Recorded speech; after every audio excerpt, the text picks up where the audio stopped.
Otra de las mentes brillantes de todos los tiempos fue Jacobo Greenberg, quien fue tu hermano. Me llevaba 16 años. Entonces fue un hermano y fue un maestro. Yo te puedo contar muchísimas cosas de sus teorías, de sus experimentos. Y fui su juguete y me llevaba a las clases que daba de psicología en la Universidad de Anáhuac, por ejemplo. Y entonces ahí estaba el niño yendo de los murciélagos, en el laboratorio viendo a las ratas en las aulas. Es muy difícil hablar de eso. Que recuerdo los comentarios del señor Azcárraga Milmo, que vivía todavía. Si a las telenovelas las veía el servicio de mi casa y ahora esta telenovela la están viendo mis amigos. Psiquiatra está tan estigmatizado. Ay, necesitas un psiquiatra. Sí, tú necesitas un gastroenterólogo, güey. Ni modo. Claro. Y solo necesitas un psiquiatra si tienes cerebro. Si no, ya la libraste para toda la vida. Ya salió el peine, ya salió el peine. Muy buenas noches, hoy es jueves 30 de octubre, yo soy Pei Garza y por supuesto estás en Ya Salió el Peine, ya sabes que estamos transmitiendo desde nuestra casa de Midnight Monkey y hoy para abrir boca les tengo a uno de los galanes más cotizados del país y que incluso ha estado en la portada de la revista Time. Un actor mexicano que ha sido tachado de conflictivo. Ya salió el peine. Nuestro invitado de hoy no tenía la intención de unirse al mundo artístico. Él era más apasionado de los deportes. Pero un día, mientras estaba en la secundaria, lo convocaron a hacer la audición de la obra escolar El violinista en el tejado. Sin quererlo y sin esperarlo, le dieron el papel protagónico. Eso sin duda marcó un parteaguas en su vida y le detonó una nueva pasión. ¿Quién iba a decir que años más tarde haría la misma producción, pero ahora al lado de una leyenda del teatro, Manolo Fábregas? En ese tiempo, cuando se encontraba trabajando sobre las duelas de los escenarios, también estaba estudiando odontología. De hecho, las clases de teatro que impartía en ese entonces le ayudaban a pagar su carrera. Pero el llamado de los reflectores fue más fuerte y se dedicó de lleno al medio artístico. No solo la rompió frente a los telones, también incursionó en la televisión. Fue en ese formato que se posicionó como galán de telenovela y en donde comenzó a robarse el corazón de todas las mexicanas. Tanto así que tuvo romances con Kate del Castillo, Susana Zabaleta y hasta llegó al altar con Ninel Conde. Un error. Cometí un grave error. No estaba pensando con la cabeza correctamente. Trabajos que han marcado su carrera son Muchachitas, Rosa Salvaje, Dos Vidas y la entrañable historia Mirada de Mujer. Este último proyecto rompió con muchos esquemas de la época y se convirtió en todo un fenómeno. Tanto su protagónico como el de Angélica Aragón tenían a todo México pegado a la televisión. Y mientras el mundo lo alababa, nuestro invitado estaba sufriendo en silencio. Comenzó a tener arranques y abruptos cambios de humor. No entendía lo que le estaba pasando, pero ya estaba afectando tanto a sus relaciones como a su reputación, pues era tachado de problemático. Yo enfurecía de una manera tremenda y me costaba mucho trabajo controlarme y yo estaba intolerante, ¿no? Al 100%. Fue entonces cuando buscó ayuda y le dieron su diagnóstico, bipolaridad. Desde ese momento se enfocó a equilibrar su vida y a convertir su lucha interna en un foro para hablar de las enfermedades mentales. Es por eso que desde el 2018 ha montado su monólogo Demente. Durante casi 2 horas nos adentra a un viaje de sus vivencias y de cómo ha controlado su trastorno, porque la bipolaridad no tiene cura. Aunque a muchas personas les incomodaría exponer esa parte de su vida, él ha encontrado en esta puesta en escena una especie de terapia. Seguramente ya saben de quién estamos hablando. Por supuesto nos referimos al incomparable Ari Telch. Ya salió el peine. Oigan, y estamos a tan solo unas horas de estar festejando Halloween y Día de Muertos, pero muchas veces los demonios no están rondando, están y viven dentro de nosotros. ¿Quieres saber cómo controlarlos? Quédate aquí, ya sabes que se va a poner buenazo y esto se llama Ya Salió el Peine. Ya salió el peine, ya salió el peine. Y ya estamos de regreso. Oigan, como vieron en nuestra cápsula espectacular, les tengo a un actorazo que salió en la portada de la revista icónica Time y además es considerado como uno de los galanes más codiciados, con más de 40 años de trayectoria. El grandioso Ari Telch, ¿cómo estás? Bienvenido. Ya tantos años, Imagínate, te lo estoy contando. Me acuerdo. Oye, gracias. No, gracias a ti por estar acá, porque justo quería abrir con esto, porque fue todo un hito en la televisión mexicana, este protagónico, este hitazo que hiciste junto a Angélica Aragón, que te llevó incluso a una de las revistas más codiciadas de todos los tiempos. Me refiero a la portada de la revista Time. Sin duda, un proyecto que fue un parteaguas en tu carrera. Sí, me acuerdo de esa portada y yo andaba echando relajo, creo que en Cancún, y sonó el teléfono. En aquel momento todavía no eran tan inteligentes como ahora. Sonó el teléfono. Mañana tienes que venir a México porque vamos a hacer una portada para la revista Time. De verdad, sí, de verdad. Ah, bueno, favor. Y me regresé de mis breves vacaciones y fue una muy buena experiencia. Siempre estar con Angélica es grato.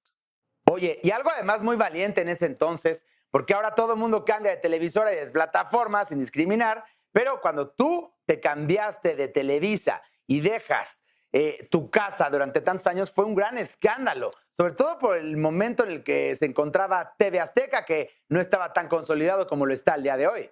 Sí, sí, fue una decisión complicada, pero en aquel momento significó una oportunidad para muchos actores, ¿no? Que no encontrábamos la posibilidad de hacer buenos personajes en Televisa. Yo tuve la dicha de hacer muy buenas cosas allá y de estar muy agradecidos con ellos. Tuvimos muchos éxitos. Primero hice una Muchachitas, que fue un golpazo en aquel entonces. Hitazo.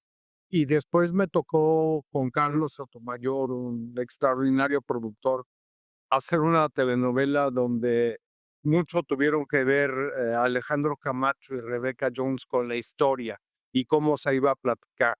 Entonces, fue una época bonita en Televisa porque se renovaron los equipos, eh, se cambiaron los equipos de iluminación, las cámaras se comenzaron a usar diferente, porque te estoy hablando de una época que alusaban, ¿no? Que es el término que se utilizaba para los iluminadores o fotógrafos en aquel entonces, alusa, ¿no? El alusador o el alumbrador. Entonces simplemente alumbraban, todo era blanco. Y aquí se empezó a jugar un poco con el claroscuro, con el fondo oscuro y el primer plano iluminado o al revés. Entonces fue una muy, muy buena experiencia y la disfrutamos mucho, ¿no? Alejandro, Rebeca, imagínate, mi padre era Ignacio López Tarso, ¿no? Más bien yo era su hijo, güey. ¡Qué maravilla! María Rubio, total, era un elenco espectacular y tuvimos muchísimo éxito. Y recuerdo los comentarios del señor Azcárraga Milmo, que vivía todavía, este, decía, las telenovelas las veía el servicio de mi casa y ahora esta telenovela la están viendo mis amigos. Entonces, sí, en ese momento fue una historia diferente, ¿no? Que pretendía otras cosas. Y sí, tuvo mucho éxito. Oye, y después yo ya no tuve oportunidades en Televisa. Entonces recuerdo haber estado en un casting con Fernando Luján, precisamente, ¿no? Quien puta, lo adoro, ¿no? Que en paz descanse. Y nos vimos a la cara, híjoles, ¿estará bien esta novela o no? Ninguno de los dos estaba convencido. Y 2 semanas después nos encontramos ya con Epigmenio Ibarra en Argos, ¿no? Para esta producción de TV Azteca. Oye, mi Ari querido, yo te quiero preguntar si en algún momento se te movió el piso con estos proyectos de tanta visibilidad, de tanta atención en todas las televisoras, proyecto que pisaras, digamos, exitosísimo y con toda la atención mediática. ¿No es difícil de pronto no perder un poco el piso? Sí, mm, hay épocas y temporadas, ¿no? Cuando tú inicias como intérprete, como actor en esta carrera, sí tienes esa ilusión de ser reconocido, ¿no? Por la gente. A lo mejor hasta híjole, que me pidan un autógrafo, ¿no? O que me pidan una foto. Pero no dura mucho, no dura mucho porque es un trabajo. Y te das cuenta y empiezas a percibir en los demás lo que sucede. Es un trabajo. Y yo estoy trabajando 10, 12, 14 horas diarias para hacer este producto y, y de pronto, bueno, pues el público no lo entiende y es lógico. Tú estás todos los días en el televisor invadiendo su recámara, ¿no? Su Weimar, etcétera, etcétera. Entonces hay una percepción del espectador como que hay un acto de intimidad. Tú estás en su recámara, pero de pronto nos sucede también a todos y todo el mundo. Caramba, ¿de verdad esta señora cree que la conozco y que la tengo? Porque de pronto la gente es muy imprudente. Hay gente muy amable que se te acerca con gran educación o simple y sencillamente tiene ganas de saludarte, tomarse una foto, pero de pronto entra esta cosa como de la exigencia, ¿no? Si usted está en mi casa, ¿por qué demonios no me pela, señora? Porque voy a perder el vuelo. No lo, ¿verdad? Creo que pierdo el vuelo. Y tal vez estoy hablando de una época de autógrafos, ¿no? Fotografías en el aeropuerto, quien llevaba una fotografía para fotografiar sus vacaciones. Este, pero no es fácil. Y bueno, se termina muy pronto ese embrujo. Simple y sencillamente es un trabajo y qué padre que me reconozca y la saludo y nos tomamos fotos. Y bueno, pues hay momentos que es desagradable, pero pues ni modo, también hay que. Oye, hablando de fíjate, la gente te dice, entonces, ¿para qué es actor? ¿No quería ser actor? Claro, porque hablando de esa imprudencia, es que me dejaran terminar mi taco también. Oye, porque hablando de esas imprudencias, Amara Villafuente, que trabajó contigo en 4X, dijo que había muchas mujeres dispuestas a darle billete a pagar para que las dejara entrar a tu camerino. No, yo no lo recuerdo, yo no puedo recordar eso. Un abrazo y un beso a Marita, que no le he visto hace como 20 años. La quiero mucho, tuvimos esa experiencia teatral, que el teatro es lo que más me gusta a mí. Y sí, recorrimos la República con 4X, hicimos una temporada, no sé, 600, 700 representaciones. Sí, fue un gran éxito en ese momento. Y hablando de esa pasión que te ha llevado tan asertivamente a tener esta permanencia en la industria, a los 15 años tú iniciaste en el teatro en una obra escolar, fíjense, El violinista en el tejado, que no es cosa menor, y después la haces de manera magistral con el maestro Manolo Fábregas. Pero desde la escuela y la concepción de los fundamentos, llevado a la máxima expresión con don Manolo Fábregas, ¿qué sientes de este privilegio que has tenido tú en la industria? Fue bien bonito. Sí, yo era muy flojo. Yo estudié en el colegio hebreo Tarbot y tenía que hablar hebreo. Y yo, la neta, pues, muy huevón. Entonces yo hacía acuerdos con los maestros. Mira, déjame salir al patio, yo no voy a estar echando desmadre. Y pues no importa, dame chance. Y de pronto, bueno, pues yo había estudiado ahí desde el kinder. Entonces, pues, tenía amigos, hermanos, no éramos hermanos, los 40 o 50 que estudiábamos en nuestra generación. De pronto llegó un maestro de teatro de Estados Unidos, había estudiado en Estados Unidos, y le encargaron que montara violinista de tejado, y era en hebreo. Entonces, pues me hicieron entrar a la audición, porque la neta a mí lo único que me gustaba era jugar fútbol, y que me escoge para hacer Tevye, ¿no? El personaje protagonista. Y bueno, me la aprendí en hebreo y me la aprendí, la verdad, muy rápido. Y sí tenía una habilidad, entre comillas, que mis compañeros no tenían, ¿no? Sabía mentir bastante bien, siempre fui un buen mentiroso. Y los actores somos mentirosos profesionales. Entonces fue muy agradable. Luego Saúl Vitrán, que la última vez que supe de él, tocaba violín en la orquesta de minería, ¿no? Un gran talento. Entonces él me acompañaba con el violín y yo cantaba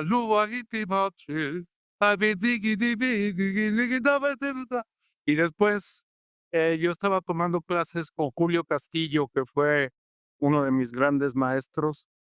Y estábamos en la escuela, que todavía no era escuela, en un salón de los Fábregas. Había un estacionamiento y luego había como una especie de bodega. Todavía no existían todos estos teatros más que el San Rafael.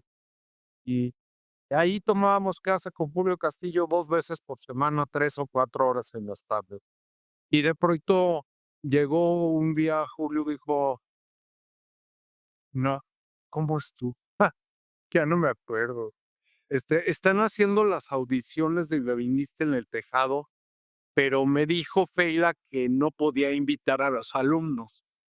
Entonces, en ese momento pedí permiso para ir al baño, pedí la vuelta a la calle de Virginia Fábregas, le toqué a don Manolo, me abrió la secretaria y le dije: "Me mandan con Manolo Fábregas", sí, y Manolo se asomó. Yo le dije: "Voy a ser violinista en el Tejado". ¿Quién lo mata? No, nadie, eso. Pues voy a las audiciones. Entonces fui a las audiciones y el gringo Sammy Bass se llamaba el coreógrafo, que había participado en la película de Violinista del Tejado, creo que como coreógrafo también.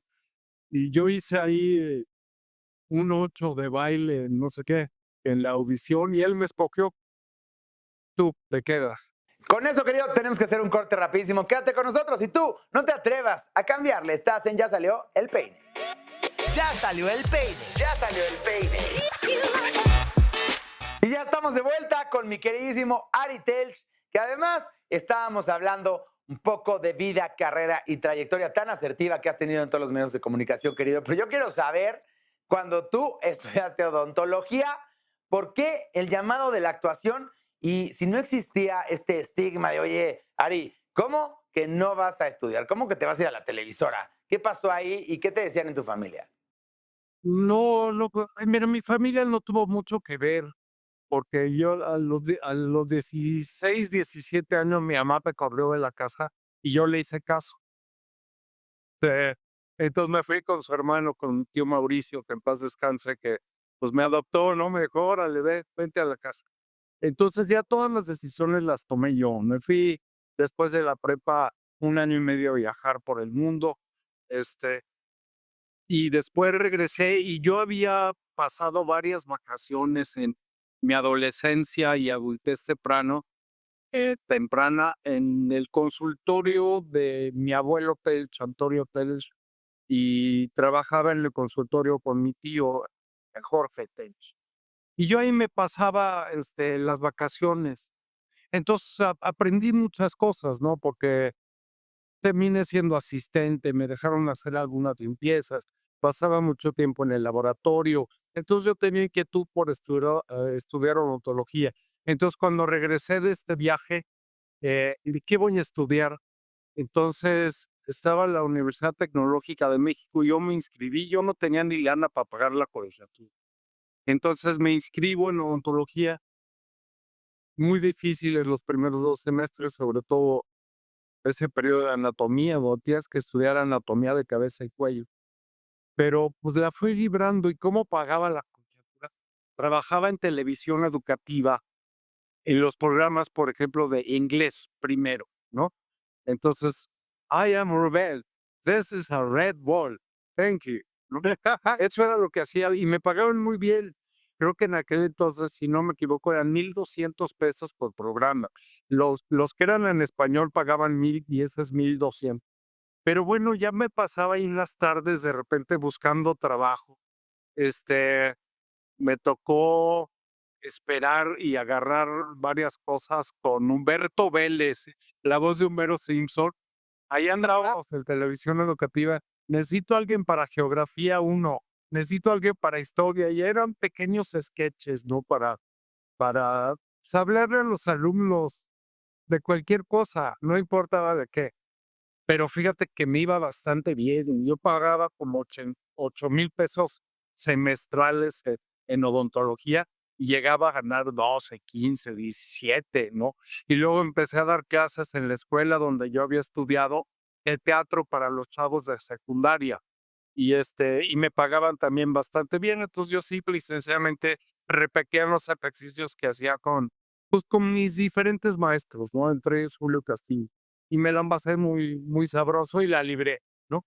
Pero ya terminando la carrera, hubo muchas cosas que no me gustaban a mí de la carrera, personalmente, individualmente, de la escuela, de muchas cosas, no importa, ¿no?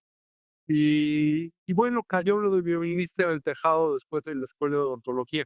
De hecho, hice una obra de teatro de Sabina Berman dirigida por Oseransky todavía durante la carrera. Y durante la carrera me permitieron, entre tercero y cuarto, entre cuarto y quinto semestre, irme a la Universidad de Tel Aviv a tomar un curso de improvisación.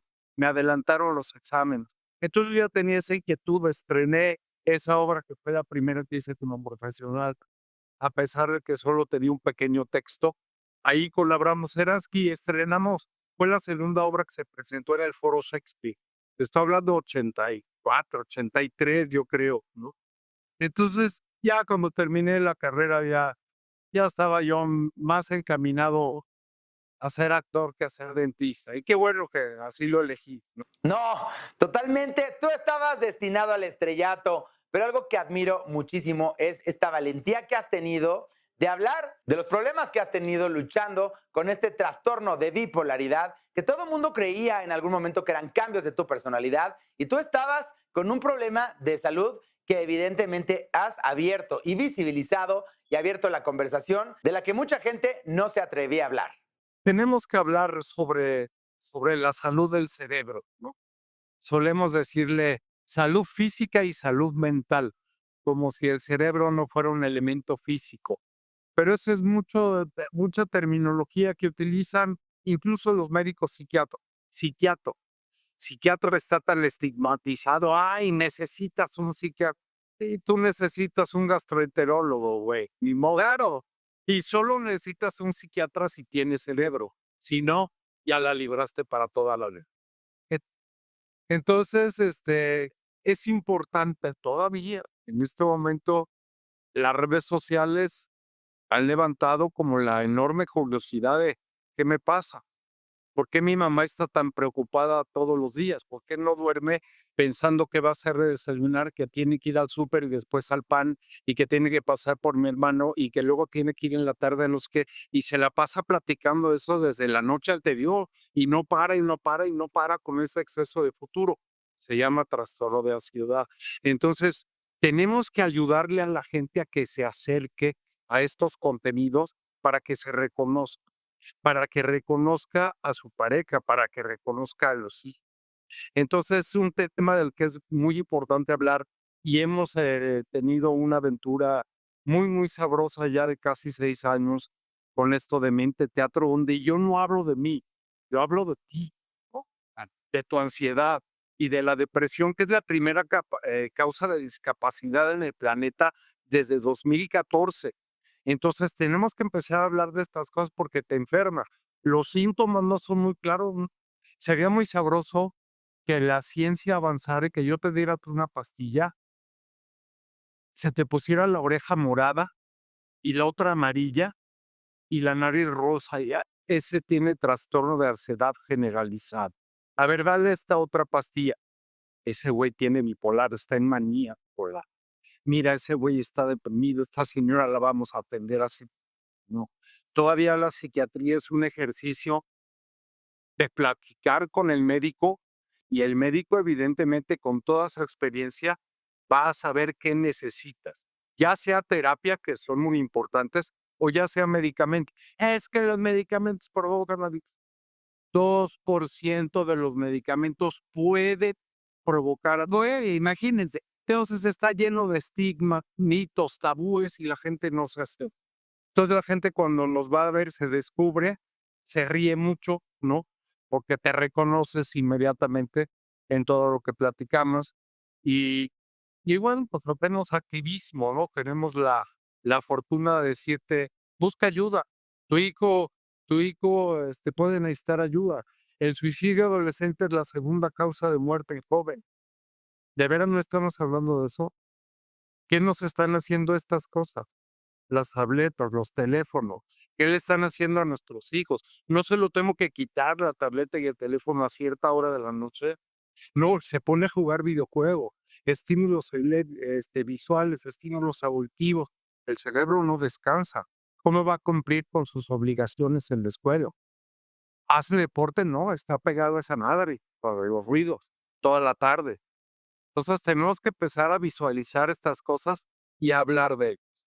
Claro, e incluso más de 300 representaciones, más de 6 años que abren esta conversación y lo has llevado a toda la República porque estuviste en Cancún, en San Luis. El 1 de noviembre vas a estar aquí en la Ciudad de México, en el Teatro de la Ciudad Esperanza Iris. Y el 27 de noviembre en Puebla, por eso digo que admiro mucho esta lucha, porque la has llevado a mucha gente y años de estar haciendo este esfuerzo para que la gente conozca. Tú hablaste de violinista en el tejado. La temporada era de martes a domingo. Viernes, sábado y domingo hacíamos 2 funciones. 3 meses y medio hacíamos 100 representaciones. Con 9, 10 meses cumplías esas 300. Ahora sí han sido 6 años, pero son nada más 300. Te digo yo nada más, porque nada más entonces hacíamos 100 en 3 meses y medio. Entonces, bueno, ha sido un esfuerzo y sobre todo lo que nos da mucho gusto es la aceptación y que nos reciban en este teatro, en el Esperanza Iris, ¿no? En el Teatro de la Ciudad, que es emblemático, que es tan hermoso, ¿no? Yo he visto ahí muchas cosas. Y bueno, qué padre poder pisar ese escenario, invitar a la gente en esa noche de muertos, ¿no? De los santos difuntos. Mucha gente viene del interior de la República precisamente a visitar a sus difuntos, a ponerles altares, etcétera, etcétera. Bueno, y a las 7 de la tarde pueden ir a ver Demente al Teatro Esperanza Iris. Oye, y hablando de conocimiento, otra de las mentes brillantes de todos los tiempos fue Jacobo Greenberg, quien fue tu hermano. ¿Qué piensas de todas las teorías que ponen en redes sociales y toda la controversia que ha levantado? Es muy difícil hablar de Jacobo. Yo te puedo hablar de mi relación personal con él. Un hermano del primer matrimonio de mi padre, me llevaba 16 años. Entonces fue un hermano y fue un maestro. Yo te puedo contar muchísimas cosas de sus teorías, de sus experimentos, pero prefiero contarte cosas personales. Yo con él descubría cosas, siempre. Me acuerdo en aquellas épocas, debe haber sido principios de los 70, ¿no? Y pasábamos por el túnel y no se apagaba su radio, no dejaba de esconder el radio. ¿Qué onda, güey? Jacobo, ¿qué sé? ¿Por qué se hunde la música en el túnel? Es que este radio es FM. Imagínate de cuándo te estoy hablando. Cuando los radios de los automóviles eran AM, nada más. ¡Claro! Ah, mira, Ari, porque las ondas del AM son así. Entonces no alcanzan a pasar por el techo y luego no atraviesan el suelo y no vuelven a subir. Y el FM es así. Entonces entra en la Cuauhtémoc. Entonces para mí, en principio, fue como un gran descubrimiento. Era mi hermano maestro. Yo los iba a visitar porque mi mamá se separó muy joven del señor Greenberg y a mí me adoptó Telch legalmente y además fue mi padre, ¿no? Fue mi padre en la práctica, pues. O sea, yo me acuerdo del Telch, fue Pepe, fue mi papá. De hecho, mis hermanos me decían en las reuniones, no le digas señor, dile a Abraham, ¿no? A mi padre. Entonces yo le decía, señor, imagínate, yo no te tuve nunca cercanía, pero con Jacobo sí. Y fui su juguete y me llevaba a las clases que daba de psicología en la Universidad de Anáhuac, por ejemplo. Y entonces ahí estaba el niño yendo de los murciélagos, en el laboratorio viendo a las ratas en las aulas. Entonces yo aprendía y aprendía y aprendía. Toma estas fotografías, ¿sí? Y luego íbamos al laboratorio y con el amplificador disparada sobre el papel en aquellos entonces, revelador, fijador. Esta fue la fotografía que yo toqué, de veras así son las imágenes. Entonces para mí era un continuo aprendizaje, Jacobo, y ya no se diga de las cosas que él practicaba y a las que se dedicaba, ¿no? Como la meditación, por ejemplo. Entonces era muy divertido porque vamos a echar el lichi y ahora vamos a meditar y ahora vamos a hacer esto, otra cosa. Mira, yo podría hablar un montón de cosas de Jacobo, y lo que te puedo hablar es de mi hermano Jacobo, el que estaba desmadre conmigo. Jacobo, ¿quién es ese? Tchaikovsky. Y ese, Beethoven. Y al rato era visitarlo, no, con la Tchaikovsky. Me gusta esto de Beethoven, me gusta esto otro de la... Descubrir y descubrir y descubrir. y tener un hermano que te acompañaba y te educaba, ¿no? ¡Qué maravilla! Mi Ari querido, se me acaba el tiempo tristemente, pero por favor, invita a que toda la gente que nos está viendo y que nos está escuchando, que te vayan a ver a este monólogo espectacular que vas a estar en el Teatro Esperanza Iris y además también en Puebla. El Teatro de la Ciudad, un teatro hermoso, y a toda la gente que anda libre aquí en la Ciudad de México y a la gente que nos visita desde el interior de la República, vayan a conocer el teatro y les platicamos una historia muy divertida donde cantamos, bailamos, echamos desmadre, pero hablamos de este asunto tan importante para el ser humano. No hay salud sin salud mental. ¿Qué es? Vente a enterar y a reírte de ti mismo. ¡Qué maravilla! Con ese mensaje nos vamos, mi Ari querido. Te mando un fuerte abrazo. Sigue brillando tan alto como lo has hecho hasta ahora. Gracias, Luisa. Abrazo para usted. Ya salió el peine. Ya salió el peine. Oigan, ya estamos de vuelta y estamos a tan solo un día de Halloween y les aseguro, fíjense bien, que los monstruos que más nos dan miedo son los que llevamos dentro. Por eso hoy les tengo a una experta picudaza que nos viene a explicar cómo luchar contra los demonios internos y por eso invité a la psicóloga Alicia Domínguez de Pedro, la doctora Descanso. ¿Cómo estás? Buenas noches. Pero buenas noches, muy feliz de estar otra vez aquí. Oye, qué cañón está esto, porque hay monstruos de la vida real y esos pueden habitar en nuestra mente, en nuestro cerebro, en nuestros pensamientos con los cuales estamos luchando día con día. Y estoy hablando de la culpa, del rechazo, de la inseguridad y de todos estos demonios que son de la vida real porque están presentes con nosotros y nos acompañan pues prácticamente tal vez hasta el fin de nuestros días. Sí, y fíjate que me encanta este tema, ¿no? Porque octubre es un mes simbólicamente poderoso, ¿no? Buscando, ¿no? ¿Qué disfraz, ¿no? Voy a llevar las máscaras, los altares, etcétera, ¿no? Y mucho es como una forma de celebrar la muerte, la oscuridad, lo desconocido, como de aceptarlo, podríamos decir, ¿no? Pero exactamente como dices tú, ¿qué pasa con estos monstruos que nos acompañan? No todo el mundo nos acompaña en los mismos, ¿no? Todo va a depender de nuestras propias proyecciones y de lo que buscamos negar, ¿no? Hablando, por ejemplo, de Carl Jung, él en su psicología analítica introdujo el concepto de sombra. No sé si lo has escuchado alguna vez, ¿no?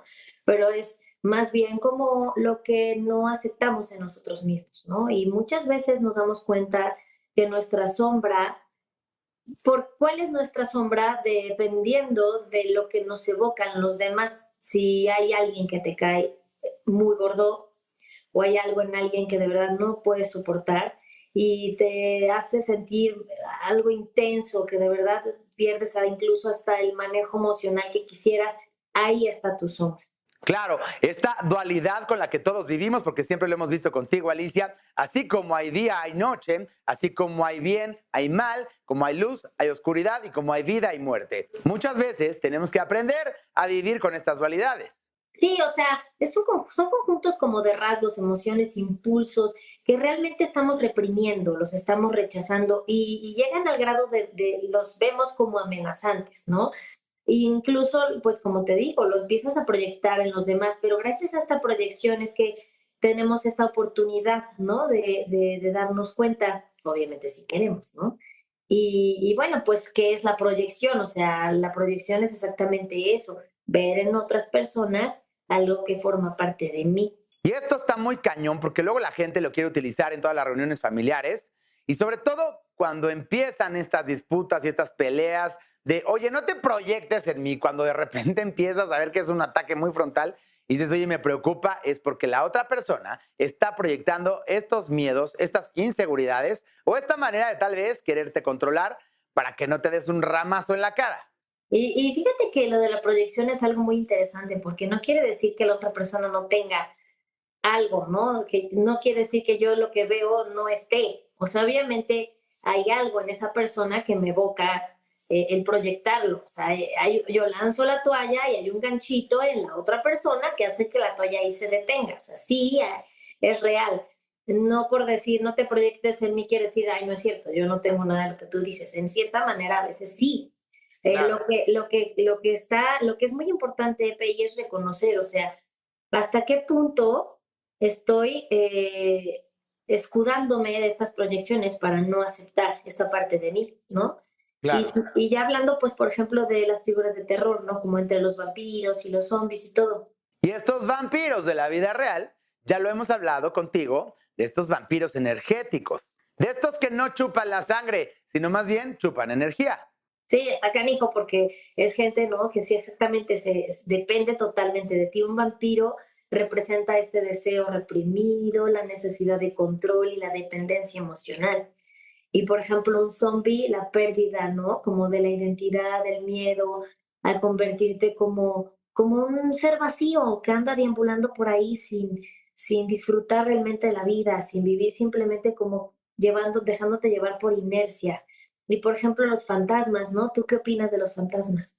Híjole, estos fantasmas nos pueden estar persiguiendo y puede ser todo aquello a lo que le tienes miedo, por ejemplo, ¿no? Que dices, híjole, yo sé perfecto que esto me da miedo. Incluso las adicciones al cigarro, al alcohol, este tema de las culpas o los duelos. Esto que te acompaña y que no te dice nada, simplemente vive a tu lado. Y cuando ves, ¿no? Estas películas que muchas veces tienen este fundamento, ¿no? De alguien que murió en una casa y ahí permaneció, ¿por qué? Porque hay algo no resuelto, ¿no? Claro. Entonces, exactamente como decimos, es algo que no ha sido resuelto que te lleva a ser este fantasma. Entonces, de una manera inconsciente esto nos permite como darle forma a lo que no lo tiene y entonces visualizas en la vida cotidiana lo que niegas y lo que evitas sentir.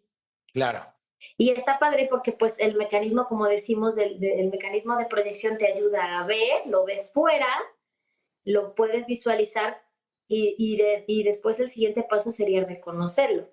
Lo padre por ejemplo, de esta época es que tanto ya sea que si te disfrazas o todo esto a lo que le tienes miedo lo ves como de una forma más con humor, ¿no? Como que te Claro. ríes, lo disfrutas. Entonces es como una forma de aceptar, interiorizar que estos monstruos forman parte de nuestra vida y que es algo con lo que tengo que aprender a vivir, ¿no? Oye, y esta analogía me encanta, Alicia, porque también cuando estamos pequeños y estamos pensando que existe un monstruo bajo la cama o puede existir en el closet, cuando eres adulto tienes la responsabilidad de abrir esa puerta y decir, no está aquí ningún demonio, y lo mismo abajo de la cama, con estas emociones negativas y con estos sentimientos y enfrentarlos con esa valentía y decir, a ver, ¿realmente está esto aquí presente? ¿Hay un peligro o me estoy creando yo todo esto en mi cabeza? Esta responsabilidad emocional de adentrarnos a esto que puede ser muy incómodo. Y aparte, ¿sabes qué, Pei? El poder reconocer que igual, por ejemplo, cuando hablamos de pensamientos negativos, emociones negativas, lo negativo es la connotación que uno le da, porque siempre tiene un mensaje que darnos. Y yo he visto algunas historias muy lindas, incluso de tipo del monstruito que vive cerca, debajo de la cama del niño o de la niña, pero al final el monstruo está ahí porque te quiere decir algo, ¿no? Claro. Tú puedes aprender, ¿no? De lo que te quiera decir, ¿no? Y el punto es qué tanto estoy huyendo. A medida que huyo, más se me va a presentar. Exactamente, como nos pasa cuando somos niños. Oye, no me quiero asomar, estoy aterrado verdaderamente, tengo la cobija casi en la cabeza porque no me quiero parar de la cama y ver que en realidad debajo de mi cama no hay nadie, pero ese miedo que te paraliza. Espantoso porque aparte te bloquea y te hace ver, al quedarte de esa manera paralizado, pues obviamente te afecta negativamente en tu autoestima, ¿no? Y cuanto más tratas de no ver, más se presentan. Fíjate, como en los sueños, en las pesadillas. Claro, se vuelve algo muy recurrente que además, ¿te acuerdas cómo Freddy Krueger se presentaba justamente en las pesadillas? Era el momento clave que él aprovechaba para llegar y aterrorizarte. Aparte esa película, digo, estaba buenísima. Yo me acuerdo, viste a la chica cuando no quería dormir y ya estaba con una cara de terror horrible, con canas horrible. Evitó dormir, Claro. evitó el problema hasta que lo enfrentó. Y fue cuando pudo con este señor, digo, después hubo la 2, la 3, la 4, no importa, ¿no? Pero en esa película sí logró algo, ¿no? Entonces, ¿qué tenemos que hacer con nuestras mismas pesadillas? Pues saber qué nos tienen que decir, ¿no? A lo mejor para ti un vampiro significa algo diferente a mí, pero el punto es entender, deshacer, comprender mis pesadillas para ver qué me está pasando, ¿no? ¿Por qué estoy teniendo estos sueños? ¿Qué es lo que tengo que hacer en mi día a día para poder mejorar y no estar canalizando, sacando todo a través de mis sueños, ¿no? ¿Qué está pasando conmigo? Y lo mismo pasa en nuestra vida, ¿no? A ver, ¿por qué con esta persona no puedo? ¿Qué está pasando? ¿Qué me evoca? ¿Por qué rechazo? ¿Por qué me afecta tanto estar cerca de? ¿Qué me está Claro. enseñando? ¿Qué estoy viendo allí que yo también tengo? Y no lo estoy reconociendo. Y entonces, por eso es tan importante pedir ayuda, y ir de la mano de un profesional. Por eso negar estos pensamientos o reprimirlos, pues solamente los puede avivar y los puede fortalecer. Y esto estoy hablando, no importa cualquier cosa que no hayan tratado. Y por eso la mano del profesional que decía Alicia, porque aquel momento oscuro que pasaste se puede reavivar. Y acuérdense que el cuerpo no reconoce si acaba de hacer ayer o hace 25 años. El hecho te sigue doliendo y si no lo has trabajado, se siente exactamente igual. Sí, y obviamente pues vas a sentirlo, pero hay de sentir a sentir. Entonces, ¿qué debo de hacer, no? ¿Cómo me puedo reconciliar con mis propios monstruos? Como lo habíamos estado diciendo, primero pues obviamente el miedo pierde fuerza cuando le pones un nombre. ¿Qué me está pasando? ¿Qué nombre tiene esto que yo siento, no? Y después estas reacciones, ¿no? Que nos damos cuenta que son como muy intensas, emocionalmente intensas. Entonces, esto quiere decir que hay una herida no resuelta y tienes que trabajar con la integración de esta parte que trato de negar, del que ya Claro. hablaba Jung, que era la sombra, aceptar que somos seres complejos y que tenemos esta parte positiva y negativa, que la negativa, repito, no siempre es negativa, pero así la vemos, y después practicar como la autocompasión, ¿no? Porque muchas veces es juzgarnos, criticarnos, etcétera. Entonces los monstruos internos no se destruyen, se van a transformar cuando ya los acogemos, ¿no? Con amor y con compasión, con comprensión. Ok, Alicia, se nos acaba tristemente el tiempo y la verdad es que habría muchísimos minutos más para poder decir todo este tema, pero para toda la gente que siga interesada en contactarte, que te contacten por las redes sociales o también a tu WhatsApp. Sí, claro, que se metan a carreiro.mx, doctoradescanso.com, que me sigan en mis redes sociales y que me escriban al 771-187-6136. Mi querida Alicia, es un placer como siempre hablar contigo. Te mando un fuerte abrazo. Igualmente, Pei, saludos a todos, bye. Ya salió el peine, ya salió el peine. Y ahora sí ya nos vamos y mañana te tengo un especial de 31 de octubre, por supuesto, de brujas y Halloween. Así que te tengo a la bruja más famosa de redes sociales. Además, te voy a enseñar a pedir favores a la muerte. Mientras tanto, te mando besos, descansa y que tengas muy bonita noche.